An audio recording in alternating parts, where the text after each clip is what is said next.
Selain melakukan otopsi, polisi memeriksa 8 orang saksi warga sekitar untuk mengetahui penyebab kematian dalam kasus penemuan kerangka dalam pohon aren di Kabupaten Serdang Bedagai, Sumatera Utara.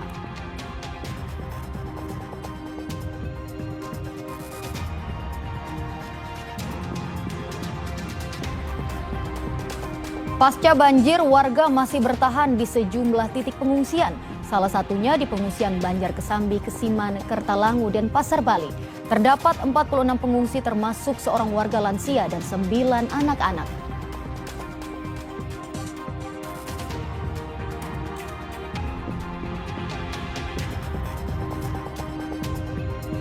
Mahalnya harga cabai di pasaran belum dinikmati petani di Klaten, Jawa Tengah. Petani cabai di Desa Bengking mengaku harga jual cabai hanya berkisar Rp25.000 sampai Rp30.000 per kilogram.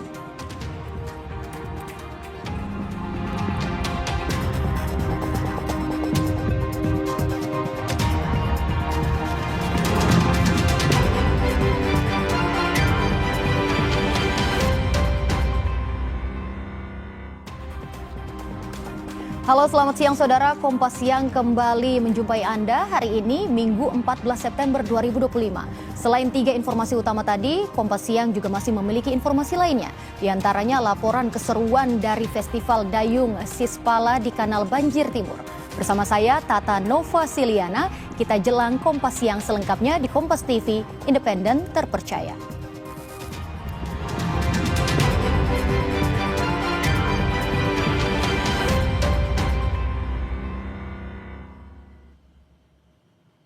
Informasi pertama di Kompas Siang, saudara. Polisi terus menyelidiki kasus penemuan kerangka manusia dalam pohon aren di Kabupaten Serdang Bedagai, Sumatera Utara. Selain melakukan otopsi, polisi memeriksa 8 orang saksi, diantaranya adalah mereka yang diduga keluarga korban. Proses otopsi dan uji forensik terus dilakukan untuk mengetahui penyebab kematian dalam kasus penemuan kerangka dalam pohon aren di Kabupaten Serdang Bedagai, Sumatera Utara. Otopsi dan uji forensik dilakukan di Rumah Sakit Bayangkara, Medan. Diperkirakan hasilnya keluar 1 hingga 2 pekan ke depan. Selain itu, polisi juga telah memeriksa 8 saksi. Ke-8 saksi merupakan orang-orang di sekitar lokasi penemuan kerangka manusia. Mereka yang diperiksa diantaranya satu keluarga yang mengaku kehilangan anaknya sekitar 2 tahun lalu.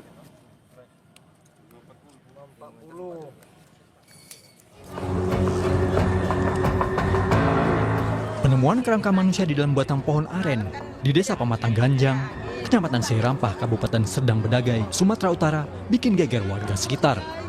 Warga yang mengaku kehilangan anggota keluarganya tinggal di dekat lokasi penemuan kerangka. Ada dugaan kerangka yang ditemukan adalah Muhammad Yuda Prawira, pemuda 23 tahun yang dilaporkan hilang sejak Agustus 2023 lalu.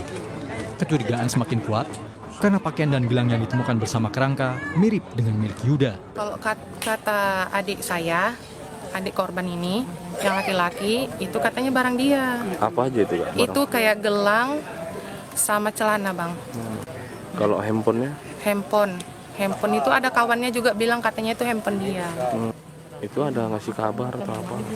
Nggak ada, Bang. Sama sekali nggak ada. Kami nyari kesana kemari, nanya kawan, nanya yang biasa ngajak dia kerja, pun nggak tahu juga, Bang, di mana dia. Untuk memastikan identitas kerangka manusia, polisi kembali melakukan olah TKP. Polisi membawa batang pohon aren ke Mapolsek Seirampah untuk mencari bukti lain. Sementara kerangka yang ditemukan telah dibawa Puslap 4 Polda Sumut untuk dilakukan uji forensik. Kerangkanya sudah kita bawa ke Lab 4, ya, forensik di Polda Sumut untuk dilakukan uji forensik, dan saat ini kita akan melengkapi sampel dari warga yang diduga adalah keluarganya yang kemudian akan dicocokkan dengan kerangka yang ditemukan di tempat ini. Penemuan kerangka dalam pohon aren ini bermula saat warga bernama Rian Barus dan rekannya Aldi hendak memanen sawit Selasa 9 September lalu. Namun mereka curiga dan melihat ada tulang dan gigi di dalam pohon yang sudah mati sekitar 4-5 tahun itu. Pohon kemudian dibongkar dan ditemukan banyak tulang belulang di dalamnya. Mereka pun melaporkan temuan itu ke kepala dusun setempat sebelum diteruskan ke polisi. Dedi Zulkifli Tarigan, Kompas TV, Serdang Bedagai, Sumatera Utara. Dan saudara, terkait perkembangan terkini penyelidikan kasus penemuan kerangka manusia di Serdang Bedagai, Sumatera Utara, sudah ada jurnalis Kompas TV Dedi Tarigan di sana. Dedi, sudah ada 8 orang yang diperiksa terkait kasus ini. Siapa saja mereka dan apakah sudah ada hasil dari pemeriksaan? Ya, terima kasih Tata. Selamat siang saudara. Proses penyelidikan temuan tulang belulang yang terjadi di Sergei masih terus dilakukan penyelidikan oleh pihak kepolisian dari Polres Serdang Bedagai.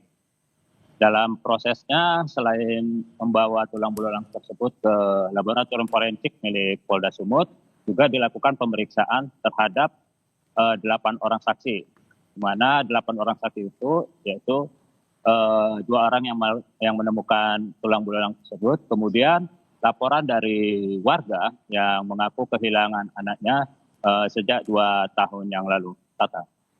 Oke, baik. Dan hasilnya akan kapan kira-kira bisa diumumkan, Dedi? Ya, dari yang kita coba cari tahu dari pihak kepolisian, prosesnya memang diprediksi sekitar 1 atau 2 pekan tentang hasil yang ditemukan terhadap tulang belulang tersebut. Kemarin juga kita coba konfirmasi ke pihak keluarga, walaupun mereka memang mengaku kehilangan 2 anak, tapi memang mungkin masih berharap mungkin bukan dia sebagai tulang-tulang tersebut, namun melihat beberapa bukti hanya bisa menunggu karena mereka belum bisa banyak berbicara tentang apa tanggapannya tentang hasil temuan tulang-tulang tersebut. Tata. Baik, terima kasih Dedi atas laporan Anda dan selamat bertugas kembali. Dan saudara, pasca banjir warga masih bertahan di sejumlah titik pengungsian. Salah satunya di pengungsian Banjar Kesambi, Kesiman, Kertalangu, Denpasar, Bali. Terdapat 46 pengungsi. Selesai jeda kami segera kembali.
Terima kasih saudara, Anda masih bersama kami di Kompas Siang.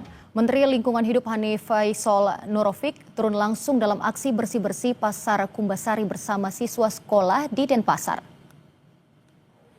Menteri Lingkungan Hidup Hanif Faisal bersama Wali Kota Denpasar dan Kadis LHK Provinsi Bali turut membantu proses bersih-bersih di Pasar Kumbasari. Selain itu, aksi bersih-bersih ini juga melibatkan pegawai dari sejumlah instansi hingga para pelajar sekolah yang ada di Kota Denpasar. Menteri Hanif bilang proses pembersihan harus segera dirampungkan agar ekonomi masyarakat kembali pulih. Selain aksi bersih-bersih, Menteri LH juga menyerahkan bantuan berupa 350 paket sembako untuk para pedagang dan warga sekitar pasar yang terdampak banjir.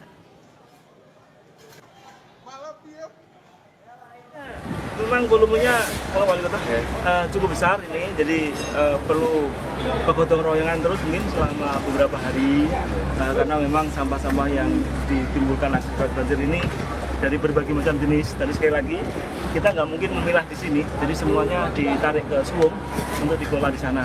Ini yang penting segera kita bersihkan sehingga aktivitas ekonomi berjalan, kemudian juga diplomasi luar negeri kita juga lebih ringan kalau ini sudah mulai aktivitas.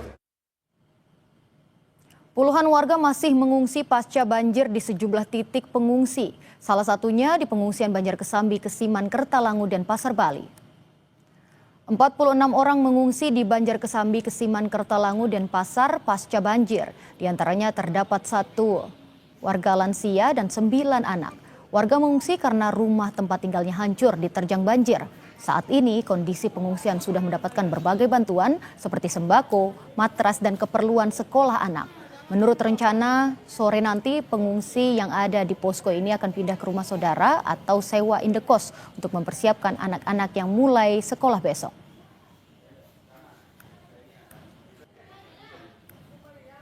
Sangat-sangat terpenuhi. Apa saja yang sudah dapat dari pemerintah atau dari warga? Banyak semua, termasuk makanan, kasur, semua dipenuhi. Bu, rencananya ini mengungsi sampai kapan, Ibu?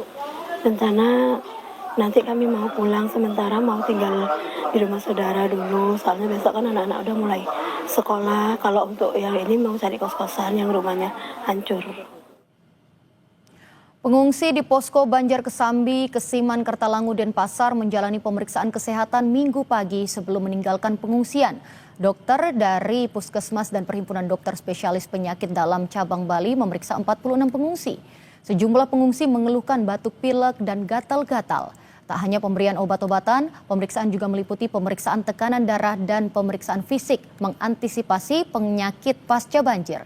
Sejumlah bantuan juga terus berdatangan mulai dari sembako, matras, seragam sekolah hingga peralatan masak. Memang lebih aware pada transmisi penyakit pasca bencana, dalam hal ini banjir ya. Jadi kami berusaha untuk melakukan screening terhadap penyakit-penyakit yang biasanya terjadi. Mungkin yang kita temukan sekarang masih sebatas pada kondisi gatal-gatal ya, karena terendam, kemudian juga ada penurunan sistem imun banyak ya, jadi sehingga banyak yang batuk dan pilek, ispa. Tapi yang memang kami khawatirkan sebenarnya kan juga ada penyakit yang namanya leptospirosis atau penyakit kencing tikus itu yang cukup berbahaya, terutama wabah yang biasanya terjadi pada kondisi-kondisi pasca banjir. Banjir besar Bali juga berdampak pada sejumlah siswa sekolah di Denpasar. Mereka mengaku kehilangan buku hingga seragam sekolah karena hanyut dan terendam banjir. Seorang siswa kelas 4 sekolah dasar harus membeli perlengkapan baru. Pasalnya, seragam dan tas sekolah termasuk seluruh bukunya tak bisa diselamatkan. Hanya tersisa 2 buku.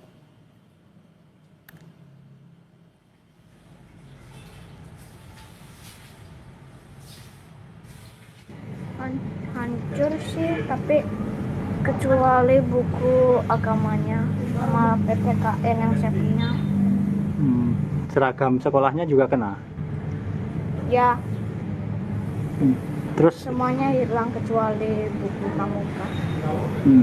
terus besok kan sudah mulai sekolah ya?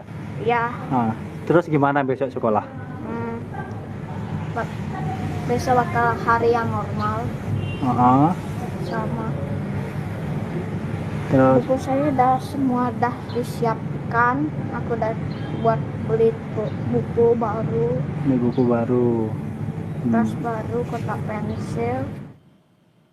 Dan saudara, untuk mengetahui kondisi terkini pasca banjir Bali, kita sudah terhubung dengan jurnalis Kompas TV, ada Sinta Pramadewi. Sinta, bagaimana kondisi para pengungsi terkait kondisi saat ini?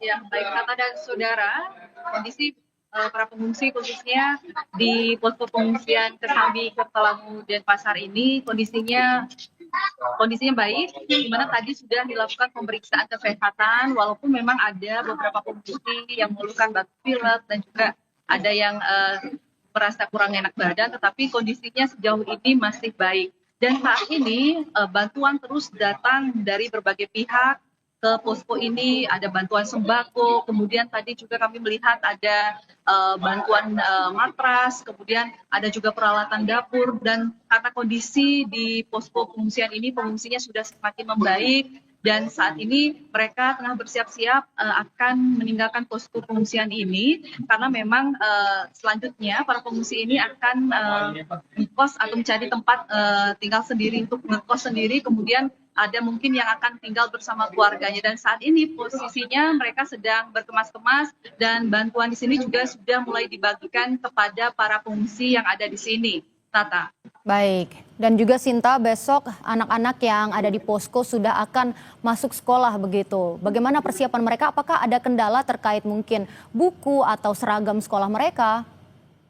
Ya, benar sekali Tata, bahwa ditargetkan besok anak-anak yang ada di posko pengungsian ini sudah mulai bersekolah. Di sini ada 9 anak yang tentunya besok akan siap-siap untuk sekolah, dan tadi kami sempat berbincang dengan pengungsi bahwa saat ini anak-anak sudah siap untuk mengikuti pelajaran besok karena memang seragam dan juga buku-buku mereka sudah dapatkan dari para donatur, sehingga besok diharapkan para anak-anak ini yang merupakan siswa bisa melakukan kegiatan belajar mengajar di sekolah.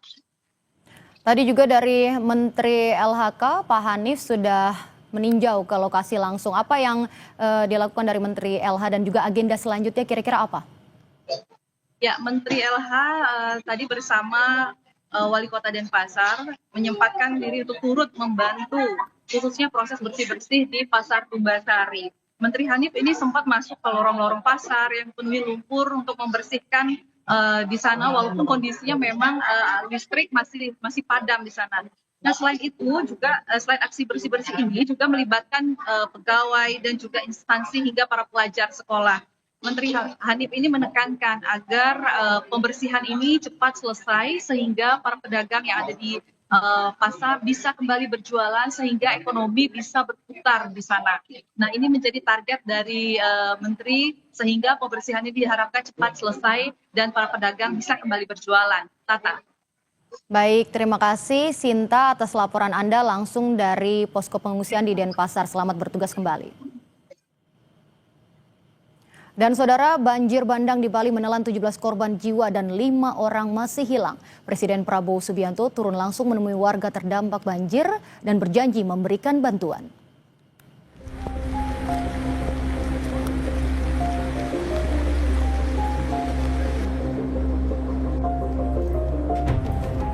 Hingga Sabtu kemarin, korban meninggal dunia diketahui sebanyak 17 orang dan 5 orang hilang akibat banjir di sejumlah titik di Bali. Saat ini tim SAR gabungan pun masih melakukan pencarian terhadap kelima korban. Saya menyampaikan situasi terakhir ini, yang meninggal 17 orang, 11 di Denpasar, 1 di Badung, 2 di Jemberana, 3 di Gianyar. Yang 5 belum diketemukan, 2 di Denpasar, 3 di Badung, sedang dicari terus timnya untuk bekerja sampai ketemu. Sementara itu Presiden Prabowo Subianto pada Sabtu siang mengunjungi warga korban banjir Bali. Di hadapan Presiden, sejumlah korban banjir menceritakan peristiwa banjir yang dialaminya dan harta benda mereka yang hilang akibat banjir.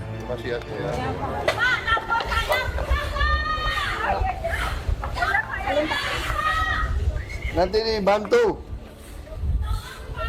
Iya, nanti dibantu ya.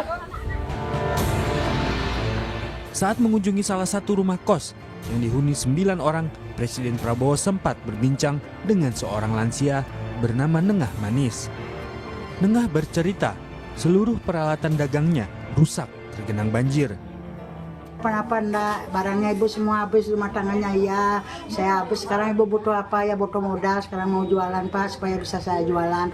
Butuh berapa ya, berapa aja, secerah ada Bapak, saya nak maksa minta, gituin. Oh ya gitu, ya nanti transfer ke sini uangnya gitu. Terkait penanganan banjir, Menteri Lingkungan Hidup Hanif Faisal Nurofik bersama Gubernur Bali menggelar rapat pasca banjir pada Sabtu malam. Hanif mengungkap area hutan di sekitar sungai di Denpasar hanya 3%. Dan Pemprov Bali akan melakukan reforestasi serta penataan ulang tata ruang. Bahwa kita ada das ayun ya, das ayung itu bawahnya ada 4 das, ada das mati, das badung, das sungai padu sebenarnya ada 1 das lagi, itu semuanya hulunya das ayun. Jumlah totalnya 49.500 sekian hektar. Kemudian dari 49.500 hektar itu yang ada pohonnya hanya sekitar 1.500 hektar atau boleh dikatakan hanya 3%.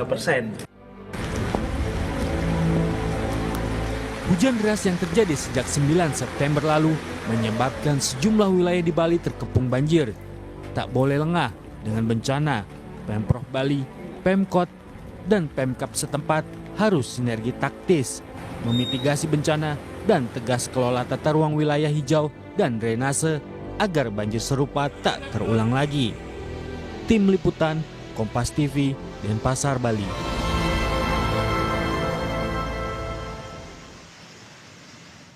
Informasi seusai jeda di Kompas Siang, Saudara. Mahalnya harga cabai di pasaran belum dinikmati petani di Klaten, Jawa Tengah. Petani cabai di Desa Bengking mengaku harga cabai hanya berkisar Rp25.000 sampai Rp30.000 per kilogram.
Kembali lagi di Kompas Siang bersama saya Tata Nova Siliana.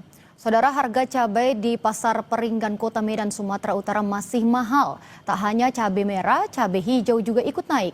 Hal ini disebabkan kurangnya pasokan cabai. Lonjakan harga selama 2 pekan membuat penurunan omset penjual. Berikut liputan jurnalis Kompas TV Emir Syahpurba dan juru kamera Bahri Nasri selengkapnya. Ya saudara, meski dalam 2 minggu terakhir harga cabai merah di Pasar Peringgan Kota Medan menembus angka Rp100.000 per kilogram. Saat ini harga cabai merah sudah berangsur turun di angka Rp80.000 per kilogram, meskipun masih jauh dari harga normal sekitar Rp70.000 per kilogram. Hal ini juga terjadi di harga cabai hijau yang saat ini dijual Rp70.000 per kilogram. Dikatakan oleh pedagang saudara, kenaikan harga cabai ini disebabkan kurangnya pasokan. Saya akan mengajak Anda untuk berbincang langsung dengan pedagang cabai, salah satu pedagang cabai di Pasar Peringgan untuk bertanya mengenai kenaikan harga cabai. Baik, selamat siang Kak. Selamat siang. Dengan siapa nih Kak? Dengan saya Rika. Baik Rika, izin bertanya mengenai harga cabai beberapa waktu ini. Biasanya harga normal cabai merah, cabai rawit ataupun cabai hijau dijual berapa ya Kak? Dari standarnya sih dari di bawah dari 20.000. Istilahnya kan cabai kecil itu biasa kita jual 40. Ini tadi udah modalnya aja udah sampai akhir ini 60. 55, 60 gitu. Jadi kita wajib menjualnya itu dari seperempatnya 17. Jadi sekitar 68 kita menjualnya. Dengan cabai merah juga sama seperti itu juga. Ada kenaikan dia dua periode kemarin ya kan, istilahnya 2 minggu kemarin itu dari 20.000 kenaikan dari cabai merah, dari harga dari harga 80 ke 100, ini kembali lagi ke harga 80 gitu. Kalau harga normalnya sih kita jual tuh 50 ataupun 60.000 saja. Baik, apakah hal ini pertama kali terjadi atau sebelumnya sudah pernah terjadi juga? Itu mungkin ya tahun yang kemarin, mungkin ada yang kejadian juga sama seperti ini gitu. Kalau dalam tahun ini baru ini yang kejadiannya lagi. Itu sebelum itu belum ada. Malah melonjak dari harga 20.000 kemarin itu. Jadi seperempat itu bisa kita jual 5.000 kemarin ya. Mungkin dalam 2 bulan ataupun 3 bulan yang kemarin itu anjloknya cabai dengan harganya 20.000 per kilogram. Kalau sebagai pedagang cabai ini kira-kira penyebabnya apa ya Kak? Kita belum tahu ya, mungkin belum ada pasokan dari, mungkin kan kalau misalnya cabai itu standar, ada kiriman dari Aceh, mungkin ada kiriman dari kampung, mungkin dari Seribu Dolok, itu cabai kan bukan dari Kabanjaya aja, ataupun dari Brastagi, ada kiriman dari Seribu Dolok ataupun dari Aceh, mungkin dari Aceh belum ada. Terakhir nih Kak, harapan Kakak sebagai pedagang cabai? Ya kalau harapan saya sih maunya harga itu stabil, jadi kan semuanya tuh barang itu kayak sayuran naik, cabai pun naik, jadi standarnya pembeli itu agak berkurang gitu, istilahnya membelinya harga berkurang gitu. Aturan belinya sekilo jadi ya seperempat gitu. Baik, terima kasih banyak Kak. Oke. Ya saudara, itu tadi penjelasan dari pedagang cabai di Pasar Peringgan yang mengatakan adanya kenaikan harga cabai yang cukup signifikan selama 2 minggu belakangan. Emir Syahpurba, Bahri Nasri, Kompas TV Medan, Sumatera Utara. Sementara itu, saudara, mahalnya harga cabai di pasaran belum dinikmati petani di Klaten, Jawa Tengah. Petani cabai di Desa Bengking, Jatinom, Klaten, Jawa Tengah ini mengaku harga jual cabai berkisar Rp25.000 sampai Rp30.000 per kilogram. Dengan harga jual Rp30.000 per kilogram, petani mengaku hanya mendapat sedikit keuntungan dibanding biaya perawatannya. Petani berharap harga cabai stabil saja agar petani tidak rugi. Apalagi di musim kemarau ini banyak pohon cabai yang mati kekurangan air. Normal yang periode ini paling sekitar harga di plus minus 30.000. Itu sudah termasuk tinggi atau enggak ya buat petani? Untuk harga 30.000 ya itu harga tidak terlalu tinggi, tidak terlalu rendah lah. Untuk BP-nya masih masuk untuk harga 30.000. Berarti ini cabai jenis super atau gimana Mas? Untuk jenisnya ini kan cabai rawit, jenisnya Ori 212 yang mana jenis ini cocok ditanam di daerah Tegalan di tempat kami di Jatinom, Kabupaten Klaten. Petani di Desa Bukit Biru, Kutai Kartanegara telah menerapkan teknologi modern yang mampu meningkatkan hasil panen. Upaya itu dilakukan petani untuk meningkatkan ketahanan pangan di Kalimantan Timur. Berikut liputannya untuk Anda.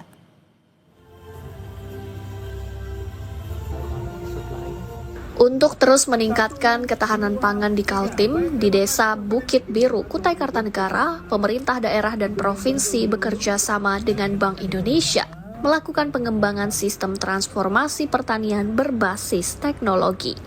Sistem penggunaan alat modern terus didorong untuk efisiensi waktu sebagai tantangan besar petani saat bekerja. Sejak tahun 2024, para petani dibekali pelatihan dengan menggandeng kampus Politeknik Pertanian Negeri Samarinda. Kini, kelompok tani DRSA Bukit Biru berhasil mengembangkan sistem penanaman budidaya yang lebih efisien hingga meningkatkan hasil panen. Setelah menerapkan penggunaan teknologi modern, mulai dari bibit hingga penggilingan padi digital, mereka mengolah lahan seluas 10 hektar. Setiap hektarnya bisa menghasilkan panen gabah 6,2 ton, padahal sebelumnya hanya 3,6 ton saja. Bank Indonesia mengajak serta Politani itu menggunakan bioinvigorasi, satu teknologi bakteri yang bisa meningkatkan hasil panen. Nah, saat ini kita ada demplot 10 hektar dan hasil panennya alhamdulillah per hektarnya bisa 6 ton dari 4 ton 6,2 ya Pak, 6,2 dari 4 atau 3,5 ton 3,6. Nah, ini peningkatan yang sangat luar biasa dan mudah-mudahan setelah demplot ini jalan kita akan adopsi atau kita akan bawa teknologi ini ke semua kabupaten. Dari hasil penerapan teknologi modern, selain jumlah panen meningkat, para petani mengaku penggunaan waktu lebih cepat dan efisien. Sebelumnya, jika panen dilakukan manual, para petani bisa memakan waktu berhari-hari. Namun, kini dengan perbantuan alat panen digital, hasilnya pun lebih cepat. Apa perbandingan dengan manual dengan? Jauh, betul Mas. Jauh Pak ya? Jauh. Ini kan cepat. Cepat Pak ya? 1 hektar cuma berapa jam aja. Gitu.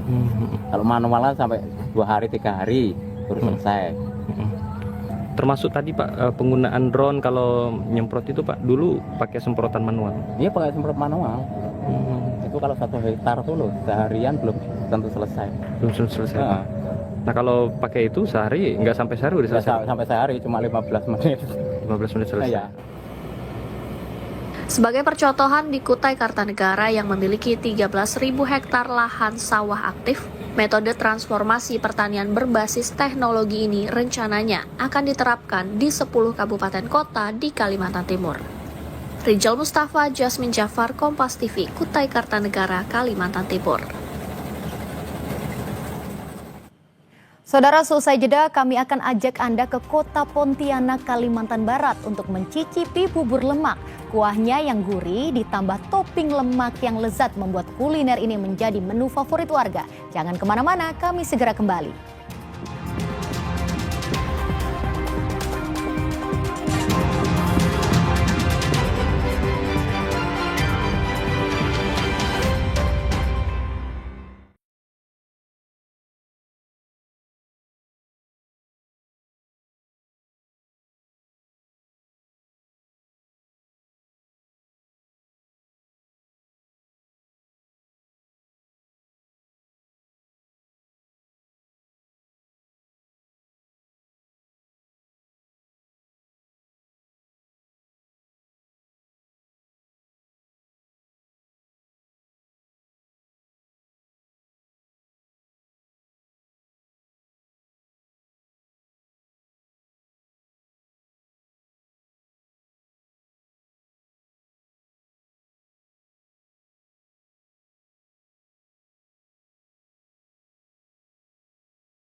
Dan saudara, kini saatnya kita simak sejumlah informasi menarik dari Biro Kompas TV dalam segmen Cerita Nusantara.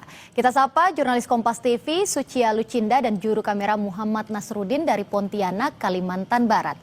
Sucia, selamat siang, silakan dengan laporan Anda. Ya, Tata, dari Pontianak, Kalimantan Barat ada dua informasi menarik yang akan kami sajikan. Informasi yang pertama, warga Tionghoa Kalimantan Barat melestarikan tradisi bakar wangkang. Tradisi ini digelar untuk mengantarkan arwah leluhur. Berikut liputannya. Setiap tahunnya warga Tionghoa Kalimantan Barat melaksanakan tradisi bakar kapal wangkang di Jalan Adi Sucipto, Kecamatan Sungai Raya, Kabupaten Kuburaya. Tradisi ini merupakan wujud penghormatan dan mengantarkan arwah leluhur menuju alam baka. Sebelum membakar wangkang, prosesi diawali dengan sembahyang rebut. Hasil bumi yang disediakan dalam prosesi ini diletakkan untuk kemudian diperebutkan oleh masyarakat yang datang. Kemarin memang didatangi oleh diaspora ya ke kantor kami, Yayasan Batu Cici, dan memang ternyata pembakaran replika kapal wangkang ini mendapat tanggapan yang positif dari pemerintah Kabupaten Kuburaya. Jadi dari situ kita bicara bahwa tahun depan ini kita sudah mulai mengemas nih, bagaimana artinya tidak monoton seperti sekarang. Pemkab Kuburaya berencana mengemas tradisi ini lebih meriah di halaman kantor Bupati Kuburaya, terutama untuk rangkaian pembukaan dan penutupan. Sementara acara sembahyang tetap di yayasan. Ini adalah kan yang dilaksanakan 2 tahun sekali, bahwa Pak Bupati sebenarnya beliau mau hadir karena beliau masih di Jakarta, besok baru pulang. Jadi ini kita sudah sepakat dari Disporapar akan menjadikan ini kegiatan rutin, yang mudah-mudahan kegiatan tahunan ini bisa dilaksanakan di halaman kantor Bupati. Kan kita udah dijadikan fasilitas untuk umum ya. Selain agenda adat budaya, seluruh jadwal rangkaian akan ditata ulang agar semakin menarik minat wisatawan, termasuk mengevaluasi tarif parkir yang mahal bagi pengunjung. Dion Setiawan, Kompas TV Kuburaya, Kalimantan Barat. Beralih ke informasi lainnya, saudara, Kota Pontianak, Kalimantan Barat memiliki aneka jenis kuliner. Salah satunya bubur lemak. Kuahnya yang gurih ditambah topping lemak yang lezat membuat kuliner ini menjadi menu favorit warga. Kota Pontianak, Kalimantan Barat tidak hanya kota 1000 kopi, tapi juga memiliki beragam kuliner yang wajib dicicipi. Salah satunya bubur lemak yang berada di Jalan Dr. Wahidin. Teksturnya yang lembut, berpadu dengan kuah yang gurih, serta topping lemak yang lezat dan berlimpah, membuat sajian ini jadi menu favorit dan selalu diburu warga terutama saat akhir pekan. Tidak hanya bubur lemak, tempat ini juga memiliki banyak menu lezat dan terbaru. Salah satunya bubur udang. Tak kalah lezatnya dengan bubur lemak, bubur udang dengan kuah asli dari kaldu udang dan topping udang segar membuat warga penasaran dan ketagihan sarapan dengan menu yang satu ini. Semakin nikmat bila ditemani dengan minuman segar es timun serut. Tidak hanya rasanya yang memanjakan lidah, harganya juga ramah di kantong. Jadi ada makan bubur lemaknya, terus makan lontong sayur, makan nasi kebuli, terus ada gorengan bawahnya, mantap. Viralnya kan bubur lemaknya tuh, jadi makan itu, enak emang. Ini sih dari TikTok tadi tuh ceritanya tuh, sering buka. Karena viral ya Pak ya? Satu viral nih, coba nih minggu pagi ini, ternyata emang enak. 3-4 keluarga tadi kami, harga dengan makanannya sesuai. Tadi saya udah nyobain bubur udang yang katanya menu terbaru di sini. Saya sering ke sini karena kebetulan rumah saya juga dekat. Terus saya nengok di sini juga ramai pengunjungnya. Jadi menu di sini enak-enak. Rasanya gurih, pas ke lidah, pokoknya enak. Pemilik usaha bubur lemak, Gary, menyebut setiap akhir pekan omset penjualan selalu meningkat 3 kali lipat dibanding hari biasa, sehingga harus menambah karyawan. Bubur Pontianak ini kita angkat bubur lemaknya, karena sebelum saya buka ini saya survei Memang orang Pontianak suka lemak. Nah bedakannya bubur lemak Pontianak sama bubur lain. Kita pertama Pontianak pakai kuah, kedua pakai kacang, dan sama pakai kerupuk bukan pakai emping. Nah itu khas Pontianak. Menu baru kita ada bubur udang sama cane. Kalau untuk weekend itu meningkat omset itu bisa sampai 3 kali lipat kan. Nah makanya kita nambah karyawan banyak. Selain bubur lemak dan bubur udang, tersedia pula menu lain seperti bubur ayam, bubur kampung, sate kari, nasi kuning, cane, angkringan, dan lainnya. Sucia Lucinda, Kompas TV, Pontianak, Kalimantan Barat. Ya, demikian cerita Nusantara dari Biro Pontianak Kalimantan Barat bersama saya Sucia Lucinda dan kameramen Nasruddin. Kembali ke Tata. Baik, terima kasih Sucia Lucinda dan juga juru kamera Muhammad Nasruddin dari Pontianak, Kalimantan Barat. Selamat bertugas kembali rekan-rekan.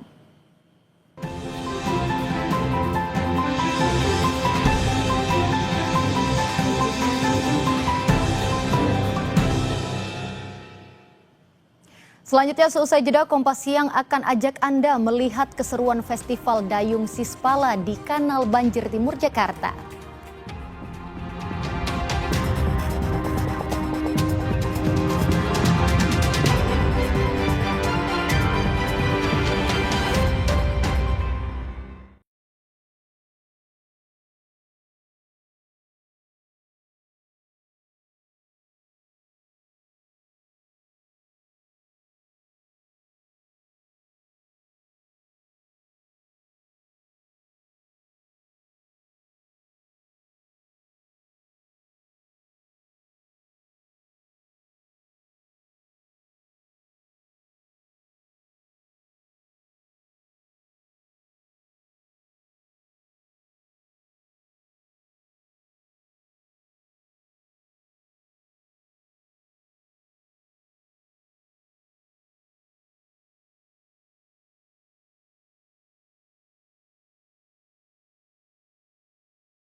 Saudara, kita memasuki paruh terakhir di Kompas Siang.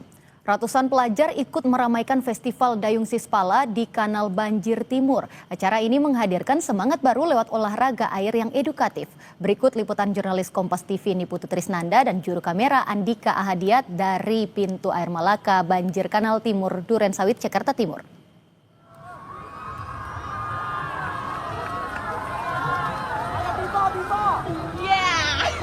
Ketahuan deh bohongnya saya ya, kalau ternyata saya belum ada di air. Kenapa saya pakai pakaian selengkap ini, pakai helm, pakai dayung, kemudian juga ada di ada di salah satu kano ini, karena memang saya sedang berada di Festival Dayung Sispala Jakarta 2025. Ini pertama kali digelar. Kalau saya versi palsunya, nah nanti akan ada yang versi aslinya. Ini terbuka untuk umum, ada di Banjir Kanal Timur atau BKT, di mana ini juga disaksikan oleh masyarakat yang tadinya lagi olahraga begitu, sekalian untuk kemudian menyaksikan kira-kira seperti apa sih olahraga air, karena ini baru pertama kali digelar di Jakarta, khususnya di BKT sebagai salah satu juga hiburan ataupun tempat untuk masyarakat ini berwisata gitu. Nah, untuk mengetahui sebenarnya siapa aja pesertanya, kemudian kira-kira nanti ada hadiah apa, saya sudah bersama dengan Ketua Pelaksana dari Festival Dayung Sispala Jakarta. Selamat pagi. Pagi, Mbak. Oke. Festival Jakarta itu sebetulnya yang dilombakan itu apa aja? Festival Dayung Sispala 2025 ini khusus Sispala, ada 3 kategori yang dilombakan. Diutamakan untuk mengenal olahraga air yang saat ini dilombakan ada 3 kan. Nah itu mereka belum kenal tuh, pit kano yang mana, kayak yang mana, sebagian juga yang senior-senior juga ada yang belum kenal juga. Dan lucunya lagi mereka juga belum mengerti secara umum gimana teknis lomba. Oke, berarti ini siswa-siswa?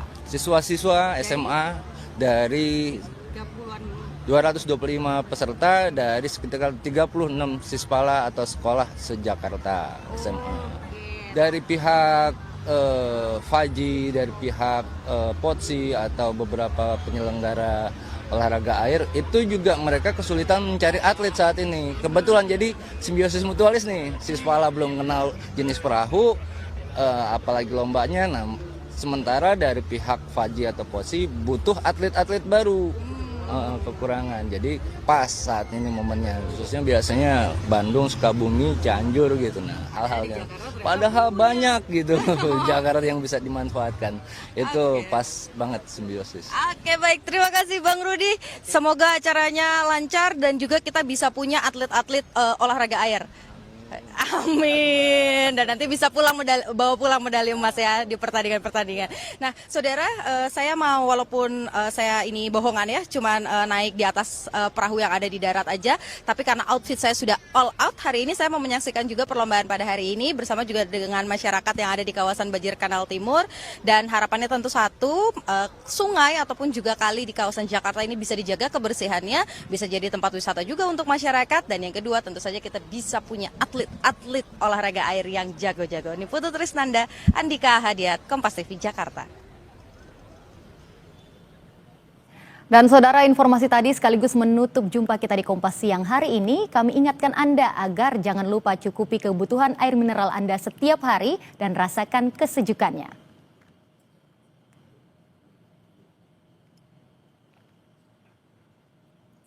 Saya Tata Nova Siliana pamit, terima kasih dan sampai jumpa.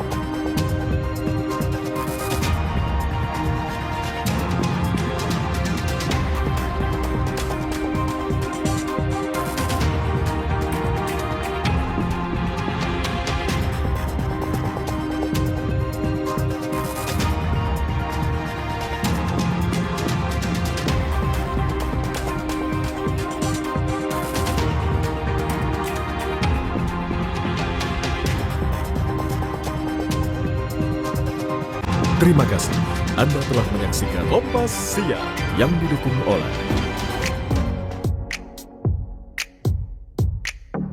Kembali di Kalam Hati, tema kita kali ini harmoni untuk Indonesia. Tapi kalau kamu bisa